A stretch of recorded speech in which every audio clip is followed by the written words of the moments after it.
तो बच्चों good evening, good evening. कल हमने एसेट माने तो उसकी बात की थी और कितने केस बताए थे? 4। पहला केस क्या था एंट्री का, बोलो? JLP account debit to bank, ये था। प्रीमियम पे करने की,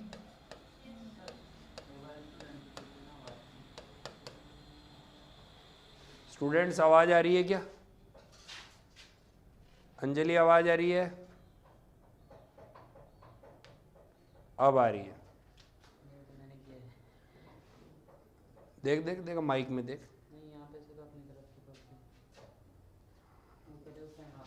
हेलो हेलो हेलो, मेरे ख्याल से तो आवाज आ रही है।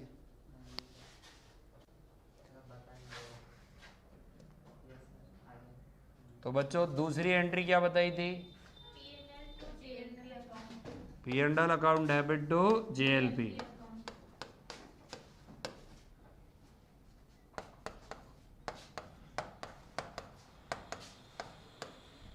और बताओ यहाँ पर कितना अमाउंट आपको राइट ऑफ करना है, इसके बारे में क्या बताया था? ओपनिंग सरेंडर वैल्यू जमा premium minus closing surrender value. याद आया? तीसरी एंट्री क्या बताई थी? ये कब एंट्री की जाएगी? जब हम लोग लेंगे। क्या लेंगे? मतलब हमें मिलेगा जब रिटायर्ड पार्टनर को मिलता है। रिटायर पार्टनर को मिलता है या फर्म को मिलता है? फर्म को मिलता है। रिटायरमेंट पर क्या मिलेगा? पैसा। कौन सा? जो सरेंडर वैल्यू पे मिलेगा और जो हमने डेथ पर क्या मिलेगा? Policy value. Policy value. और चौथी एंट्री क्या हो जाएगी? JLP account debit to. और बताओ यहाँ पर बटेगा क्या? यहाँ पर बटेगा receipt amount minus opening surrender value. Receipt amount minus surrender value. और बताओ कौन से रेशो में बटेगा? Old ratio. ये मैंने समझा दिया था, एंट्रियां कर लो।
तो ये क्या आवाज आने लग गई?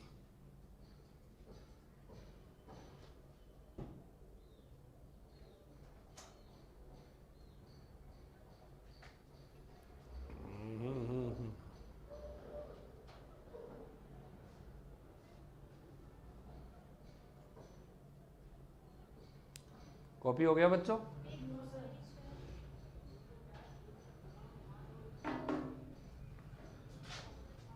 कल कौन सा केस बता दिया था जब जेएलपी को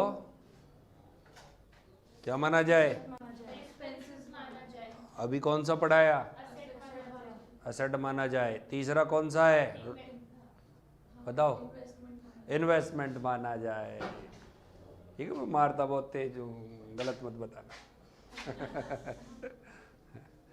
जेएलपी को क्या माना जाए? इन्वेस्टमेंट। तो अब वो तीसरा वाला करेंगे बच्चों, और उसमें भी ऐसी की ऐसी एंट्रियां पास होगी।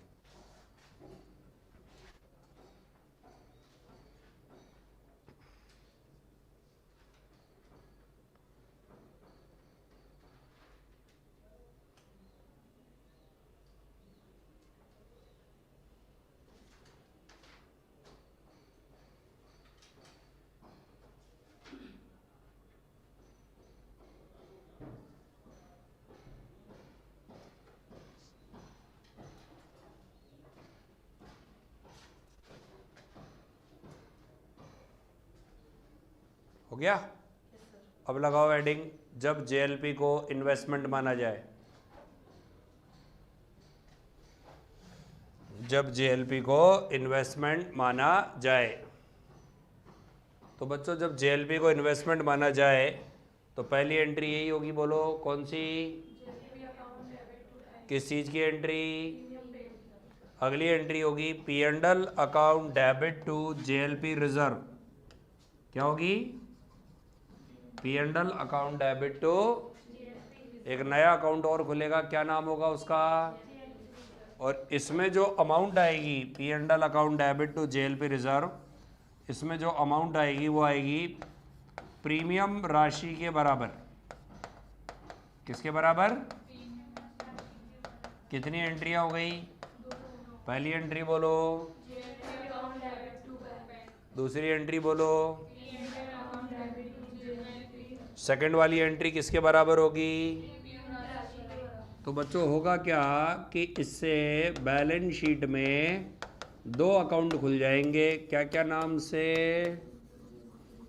जेएलपी और जेएलपी रिजर्व। और सपोज करो प्रीमियम 10,000 का है तो दोनों अकाउंट कितने से खुल गए, लेकिन अपनी ये मॉरल ड्यूटी है कि ईयर एंड पर इन अकाउंट को सरेंडर वैल्यू पर बताना है। किस पर बताना है, सपोज करो ईयर एंड पर सरेंडर वैल्यू है 1000, कितनी है, तो ये कितने से ज्यादा है, ये कितने से, इसका नेचर डीआर है या सीआर है, इसका नेचर डीआर है या सीआर है, डीआर, इसका, तो इनको आपस में एक दूसरे से काट दे, काटने का मतलब है इसको तो क्या कर दें सीआर और इसको क्या कर दें, तो बताओ कैंसिल करने की एंट्री क्या होगी, JLP reserve account debit to JLP, वापस से बोलो क्या होगी,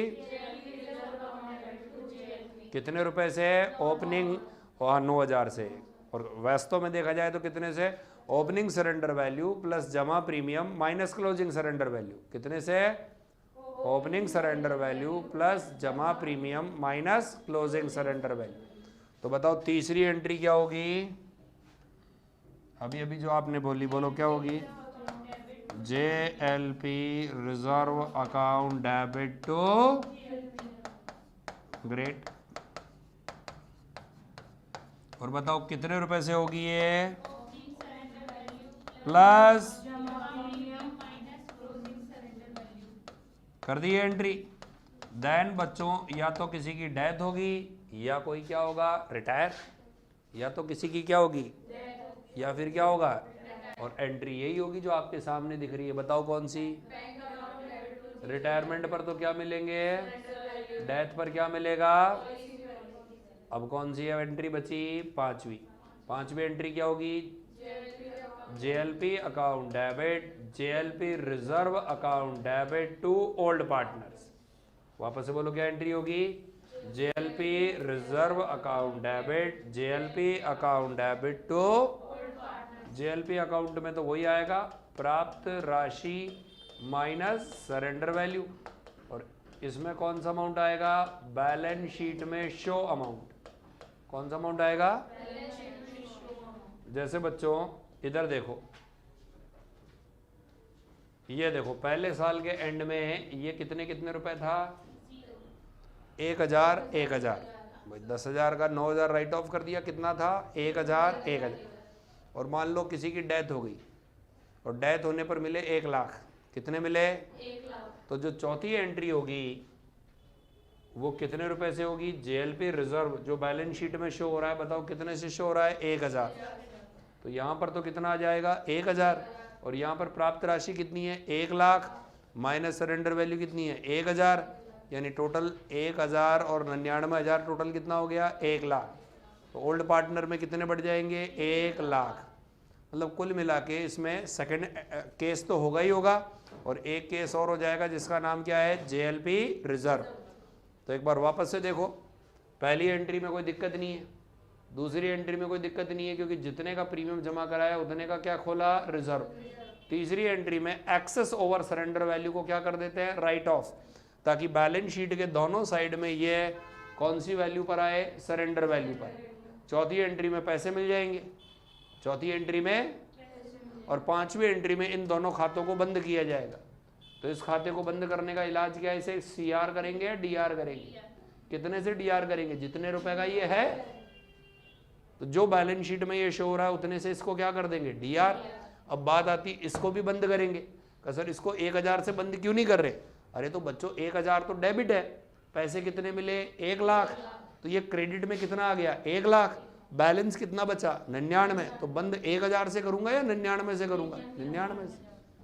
तो बच्चों ये जो लास्ट एंट्री होगी वो कितने से होगी, यहाँ पर तो कितना आएगा 1000, यहाँ पर, और कितने को पार्टनर में बढ़ जाएगी, ओल्ड में बढ़ जाएगी।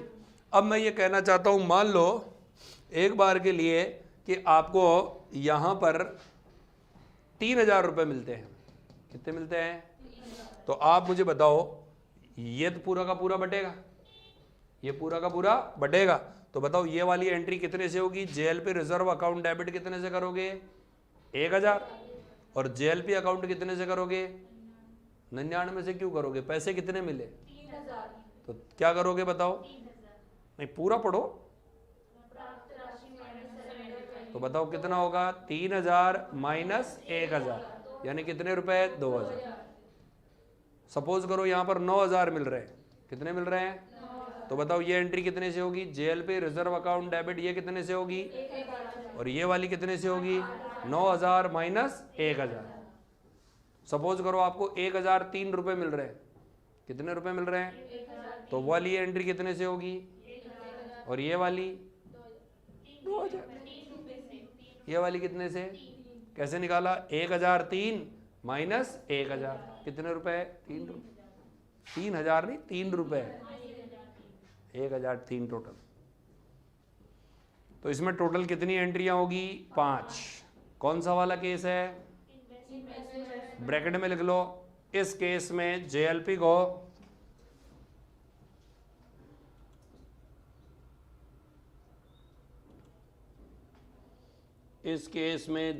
को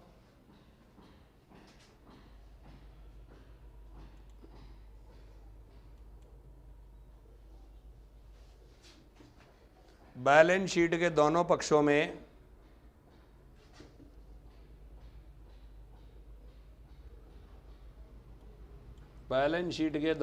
में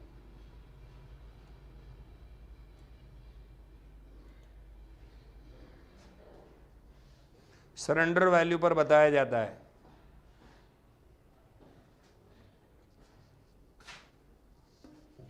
सरेंडर वैल्यू पर बताया जाता है। ठीक है, अब एंट्रियां कर लो।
कॉपी हो गया।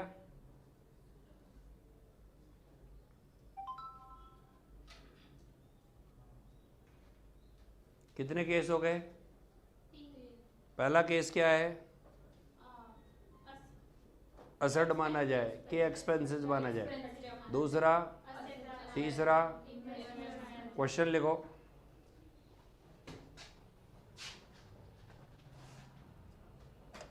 ABC ratio 2:1। ABC रेशो क्या लिखा? 2:1। ठीक है, अगली लाइन में लिखो C रिटायर्ड, या C रिटायर्ड लिख दो। चलो, C क्या हो गया? रिटायर हो गया। अगली लाइन में लिखो surrender value 3000, policy value 60,000, surrender value 3000, policy value 60,000। ठीक है।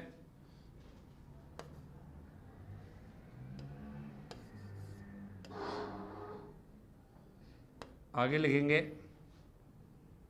राइट डाउन एंट्री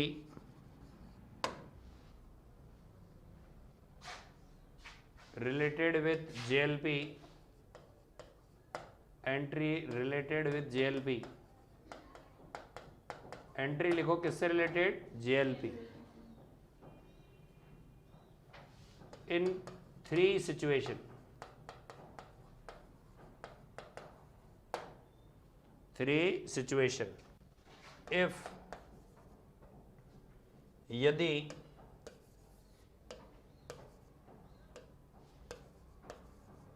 वास्तव में प्राप्त राशि 3200 रुपये है, यदि वास्तव में प्राप्त राशि 3200 रुपये है,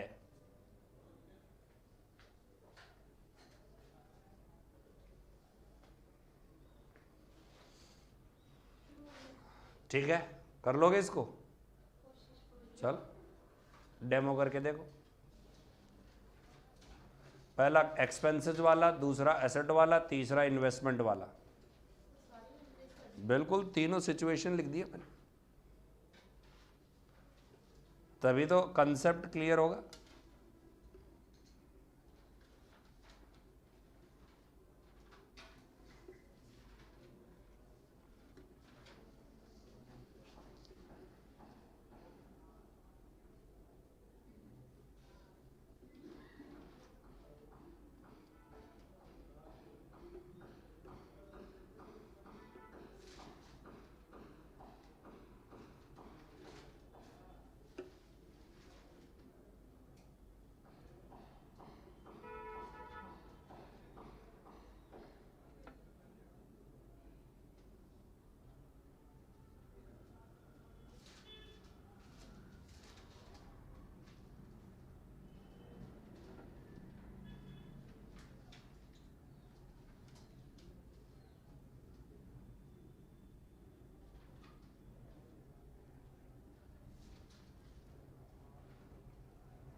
नहीं हुआ?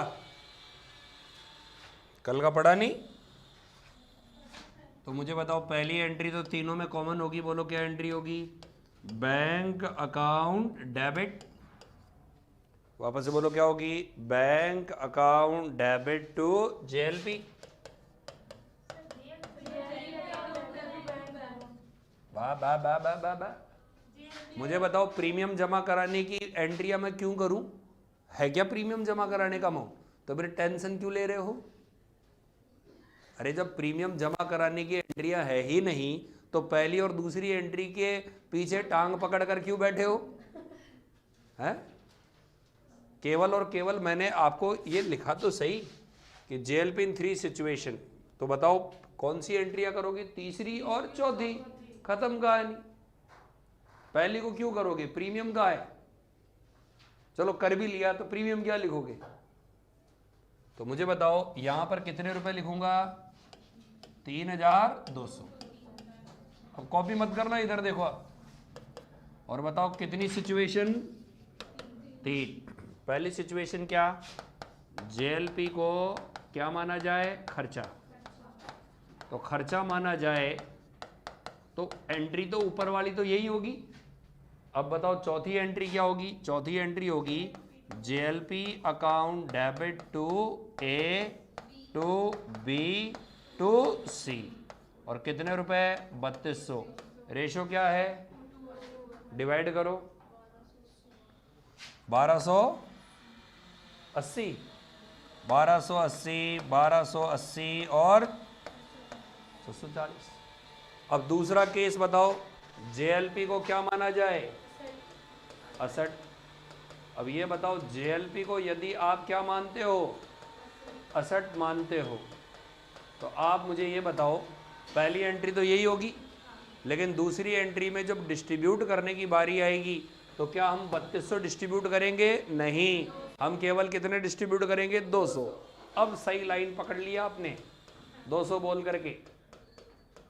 JLP account debit to A to B to C, कितने रुपए? केवल 200। ठीक है, तो 200 को 2 2 1 में बांटो। 80 80 40। मान लो, एक बार के लिए मान लो कि आपको एग्जैक्ट 3000 ही मिलते। कितने मिलते? तो बताओ ये सेकंड एंट्री होती ही नहीं, क्योंकि आपको सेकंड एंट्री कब करनी है? जब एक्सेस ओवर सरेंडर वैल्यू मिले। क्या मिले? ठीक है, तीसरी वाली एंट्री में देखो, पहली तो यही होगी, और बताओ लास्ट वाली क्या होगी? जेएलपी को इन्वेस्टमेंट मानने की एंट्री क्या होगी?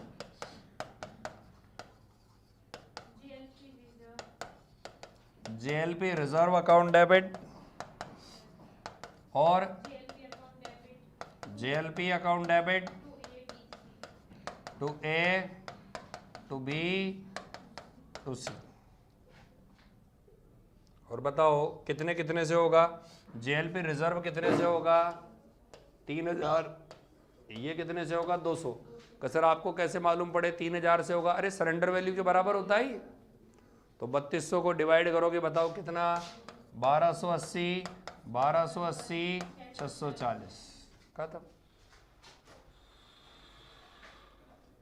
ठीक है, कॉपी करो।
हो गया कॉपी? अब यदि मैं इसी सवाल में थोड़ा मॉडिफिकेशन करके आपसे पूछूं तो आप बताना, मान लो या सी की डेथ हो जाए, क्या हो जाए बच्चों? सी की डेथ हो जाए और पूरा सवाल ये का ये हो। सी की क्या हो जाए और पूरा सवाल क्या आप अब कर सकते हो? करो, ये पूरा सवाल उतारो। यहाँ पर सी की क्या हो जाए? डेथ। और अब करो, और यहाँ पर ये प्राप्त राशि मैं हटा देता हूँ, क्योंकि प्राप्त राशि अब आप जानते हो कौन सी होगी। कौन सी होगी बताओ डेथ के केस में? 60,000। यस।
स्टार्ट करूं? Yes sir. बताओ, पहले पे बताओ अमाउंट क्या होगा?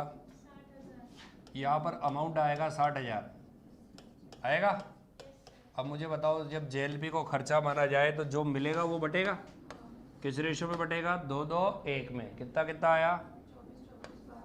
24,000, 24,000 और 12,000 आया। दूसरे वाले केस में सरेंडर वैल्यू कितने की थी?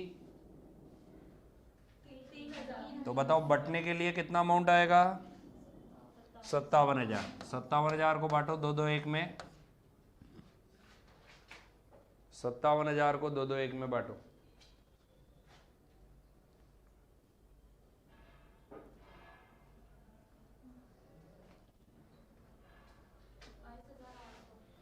22,800,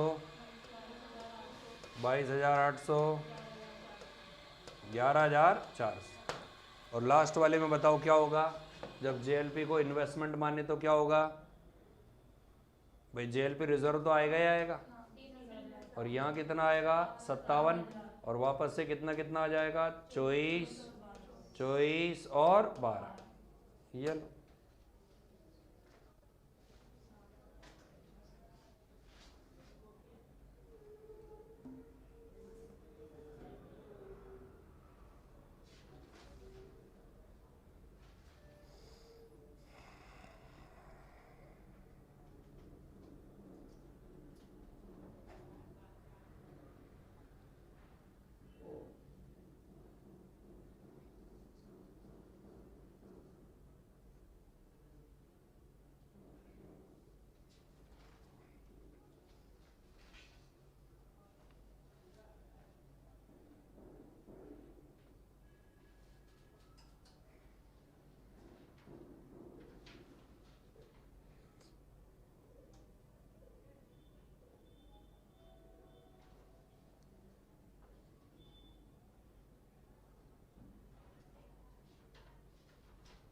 हो गया?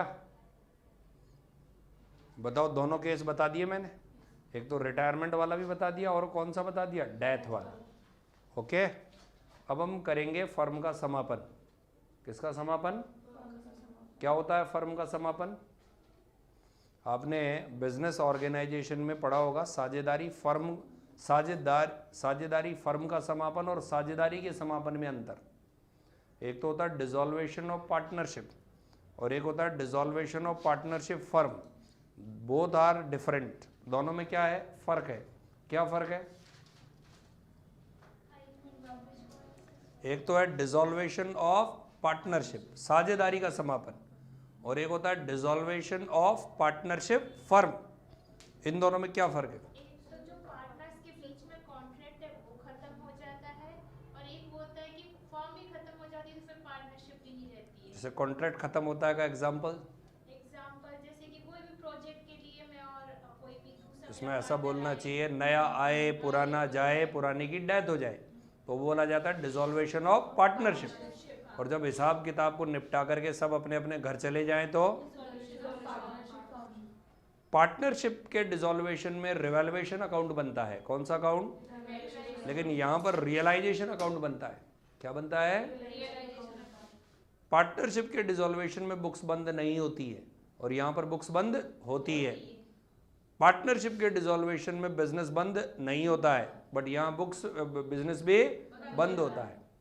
तो बिजनेस तब बंद होता है जब विशिष्ट साझेदारी है, स्पेसिफिक पार्टनरशिप है, तो वो प्रोजेक्ट पूरा हो जाए या बिजनेस इलीगल हो जाए या पार्टनर्स की जो नंबर्स है, संख्या है, वो 2 से कम हो जाए। तो ऐसी सिचुएशन में बिजनेस पूरा क्लोज कर दिया जाता है, उसे हम बोलते हैं डिसॉल्वेशन ऑफ पार्टनरशिप। अब डिसॉल्वेशन ऑफ पार्टनरशिप में पूरी की पूरी असेट्स को बेच करके लाइबिलिटीज को सेट कर दिया जाता है और सब पार्टनर अपना हिसाब किताब निपटा करके रवाना हो जाते हैं। तो हेडिंग लगाओ, डिसॉल्वेशन ऑफ पार्टनरशिप फर्म।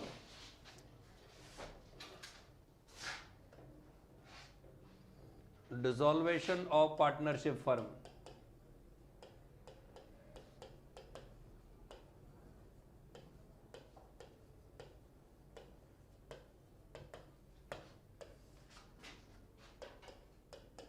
साझेदारी फर्म का समापन।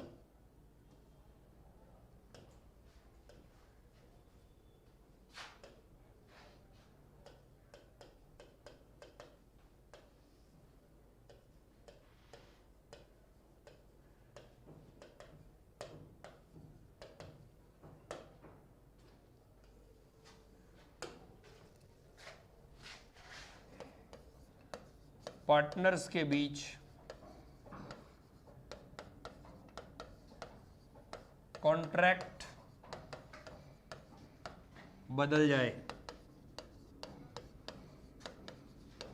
एग्जाम्पल, नए पार्टनर का आना,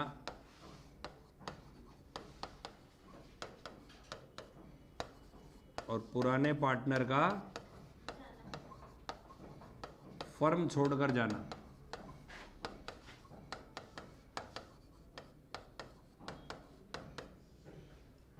और इधर क्या आएगा? पार्टनर्स का बिजनेस ही बंद हो जाए या कॉन्ट्रैक्ट ही समाप्त हो जाए। बिजनेस ही बंद हो जाए या कॉन्ट्रैक्ट ही क्या हो जाए? समाप्त। इसमें तो है बदल जाए, और इसमें क्या है? कॉन्ट्रैक्ट ही खत्म हो जाए। एग्जाम्पल,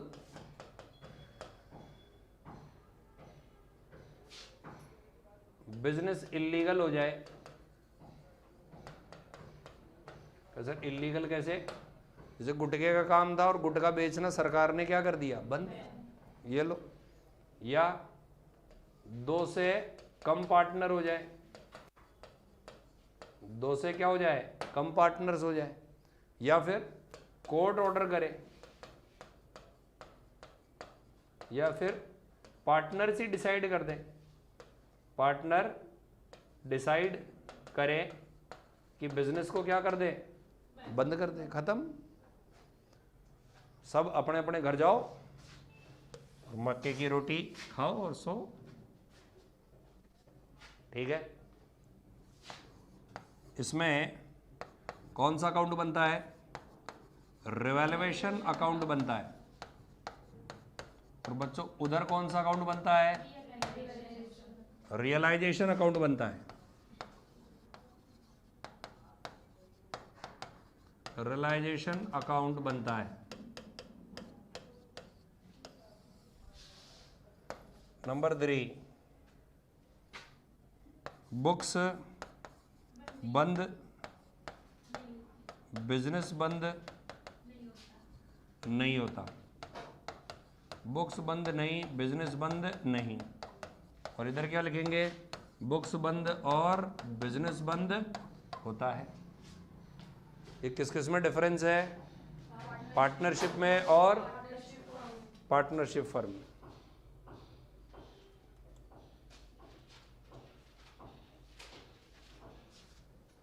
जेएलपी रिजर्व में 3000 कैसे आया?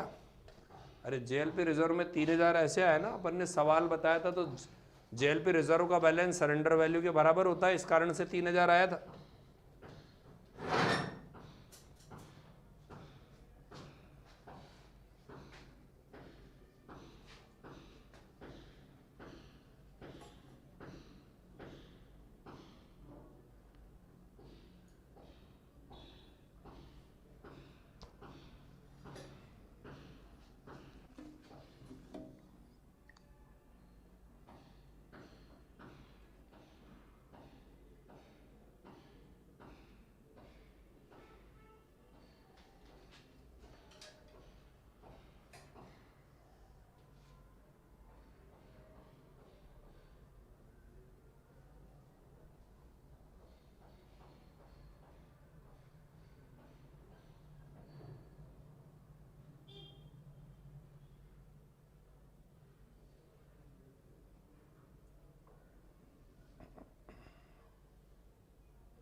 कॉपी हो गया क्या?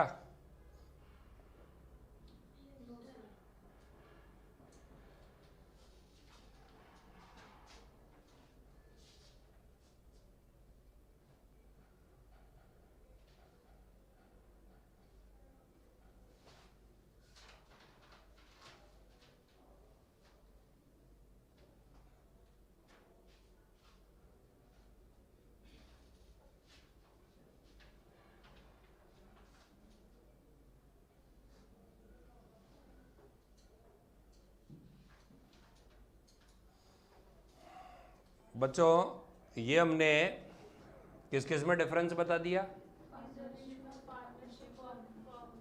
अगली लाइन में लिखो,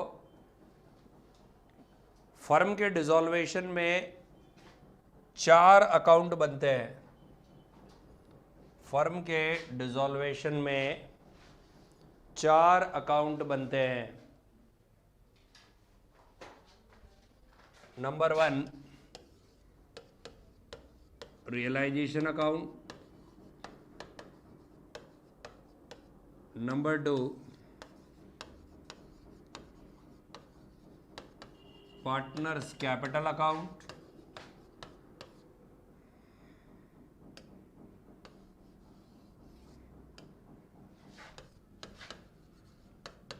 capital oblique current account, number 3 है partner loan account, cash and bank account.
लिख लिया?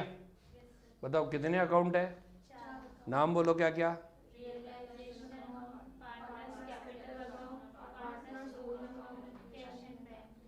अब दुनिया भर की एंट्रियां होती है, लेकिन उसके चक्करों में आप मत पड़ना। मेन चीज ये है कि जब भी फर्म बंद होती है ना, तो बैलेंस शीट खाली होती है। वापस से बोलो, क्या बोला मैंने? जब भी तो बैलेंस शीट को क्या किया जाता है? खाली। और खाली करके इन 4 खातों में पहुंचा दिया जाता है। कितने खातों में? जो आपके पास पड़े हैं। बताओ बैलेंस शीट में कितनी साइड होती है? 2। कौन कौन सी? एसेट साइड में क्या क्या आता है? गुडविल। और बाकी की एसेट को एक साथ लिख देता हूं क्या? इंटेंजिबल। क्या लिख देता हूं? और बाकी की एसेट को लिख देता हूं टेंजिबल। और क्या आता है बताओ इनके अलावा? इन्वेस्टमेंट। अरे फिक्स्ड एसेट लिख तो दी टेंजिबल में, और क्या लिखूं? इन्वेस्टमेंट। और बस? और भी आते हैं। एक आता है जेएलपी, करंट एसेट के आइटम तो लिखे ही नहीं आपने। बताओ ये क्या लिखा मैंने? Debtor and BR. और इसके नीचे क्या लिखा रहता है? Provision for bad debt. क्या लिखा रहता है? इसके अलावा बच्चों आता है स्टॉक। क्या आता है? Very good. और क्या आता है? Cash and. और क्या आता है? फर्म डिसॉल्व हो रही है तो प्रीपेड एक्सपेंसेस और आउट एक्रूड इनकम का तो सवाल ही नहीं। वैसे ही कंगाड़दास है तो प्रीपेड क्यों करेगी? और बस नहीं सर, यहाँ पर आता है पी एंड एल का कौन सा बैलेंस? और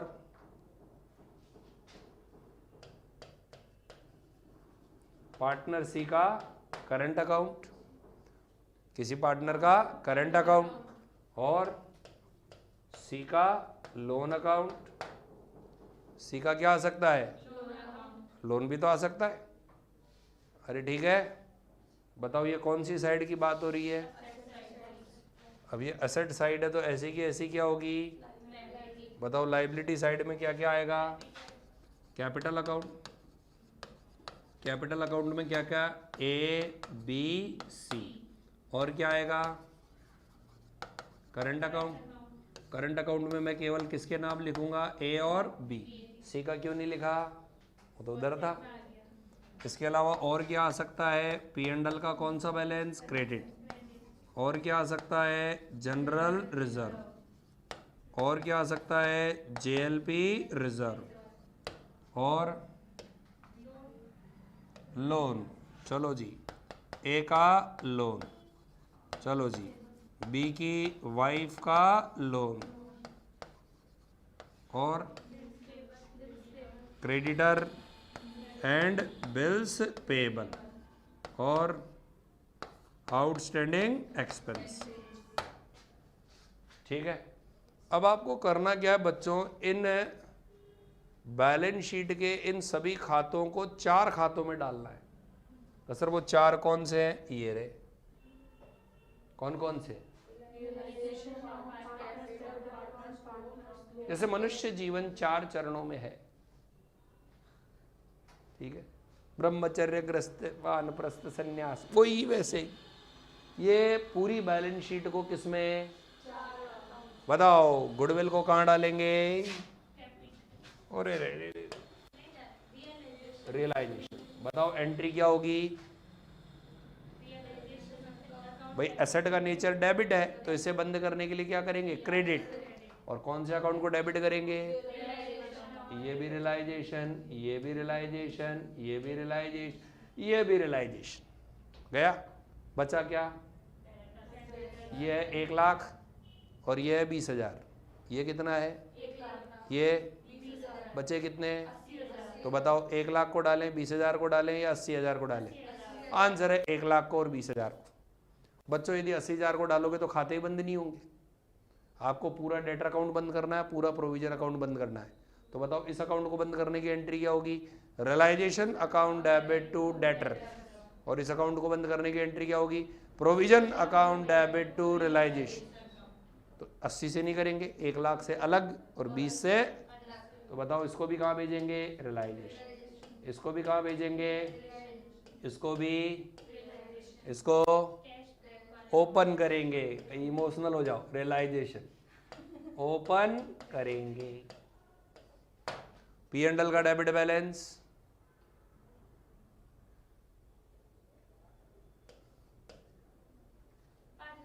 कैपिटल अकाउंट में डालेंगे। कहाँ डालेंगे? कैपिटल अकाउंट में डालेंगे। और इसे भी कहाँ डालेंगे? Capital account. इसे भी कहाँ डालेंगे? कैपिटल अकाउंट में डालेंगे। नो नो नो नो, ये वाला लोन ये वाला है, ये वाला लोन तो उसकी ड्राइंग है, तो उसको कैपिटल में डाल। अरे क्लियर है? बताओ कौन सी साइड खाली हो गई? कौन सी साइड? कितने खातों में? अब इधर आ जाओ, कौन सी वाली साइड? बताओ इनका क्या करेंगे? ओपन करेंगे। क्या ओपन करेंगे? Capital account. इनको कहाँ डालेंगे? इनको भी कहाँ डालेंगे? एक ही लोन को ओपन करेंगे। क्या करेंगे? ठीक है, इसको कहाँ पर है? कहाँ पत्नी का लोन कहाँ है? अरे सवाल ही नहीं। पत्नी का लोन पति के लोन से, आंसर होगा रियलाइजेशन। ये भी कहाँ डालेंगे? रियलाइजेशन। ये भी कहाँ डालेंगे? रियलाइजेशन। बताओ पूरी बैलेंस शीट क्या हो गई? खाली। दुनिया भर की 50 एंट्रियों की जगह अपन ने क्या बना ली? Balance sheet.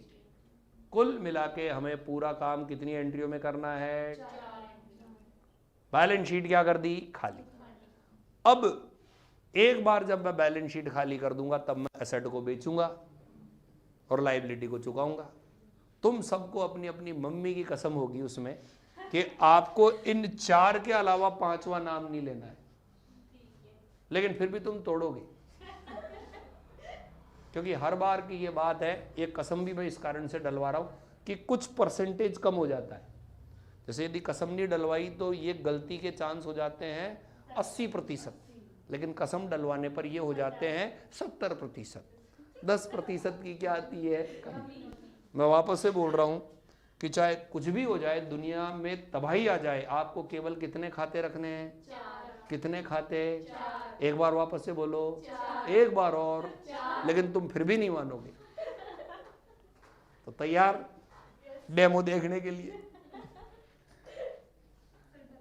नहीं, डरा नहीं रहा हूं, सच्चाई बता रहा हूं।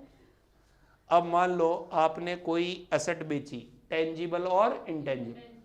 1 लाख की एसेट थी वो बैलेंस शीट में, आपने उसे कहां डाल दिया? किस वैल्यू पर डाला? 1 लाख पर।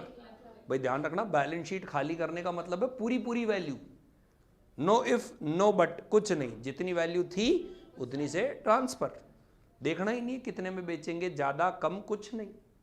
अब उस 1 लाख की एसेट को आपने 30,000 में बेचा। कितने में बेचा? बोलो क्या एंट्री होगी? हाँ, 30,000 में बेच दिया। पैसा आया या गया? अरे पैसा आया या गया? आया। तो कैश अकाउंट डेबिट टू, क्या होगी? कैश अकाउंट डेबिट टू, कितने से होगी? 1 लाख की एसेट थी, 30,000 में बेची, कितने से होगी? है? पैसा 1 लाख आ गया, कितने से होगी?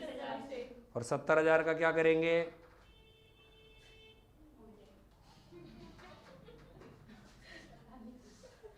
तो आंसर होगा कुछ भी नहीं करेंगे। तो सर फिर कुछ भी नहीं करेंगे तो फिर उस लॉस का क्या होगा? ऑटोमेटिक आ जाएगा। तो बताओ एंट्री क्या होगी? Cash account debit to realization. वापस से बोलो। अच्छा, डेटर 50,000 के थे, इनसे 5,000 मिले, एंट्री बोलो। क्या होगी entry? Cash account debit to. Stock 2 lakh का था, कितने का था? 2 लाख का था। और एक पार्टनर उठा ले गया, स्टॉक जो था 2 लाख का था, एक पार्टनर उठा ले गया और बोला 30,000 में ये स्टॉक लेके जा रहा हूँ। कितने में लेके जा रहा हूँ? बोलो एंट्री क्या होगी?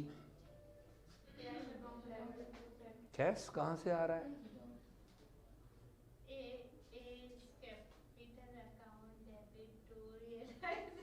बिल्कुल, partner capital account debit to realization. यदि कोई पार्टनर एसेट को लेके जा रहा है तो उसकी कैपिटल क्या हो जाएगी? डेबिट, और रियलाइजेशन क्या हो जाएगा? क्रेडिट। अरे ठीक है, हाँ 1 मिनट इसको उतार दो, टाइम हो गया, बाकी की कल चर्चा करें। अभी गलत तो करवाऊंगा, अभी तो क्या ताजा ताजा है भाई साहब, अभी तो डेबिट क्रेडिट में तुरंत मम्मी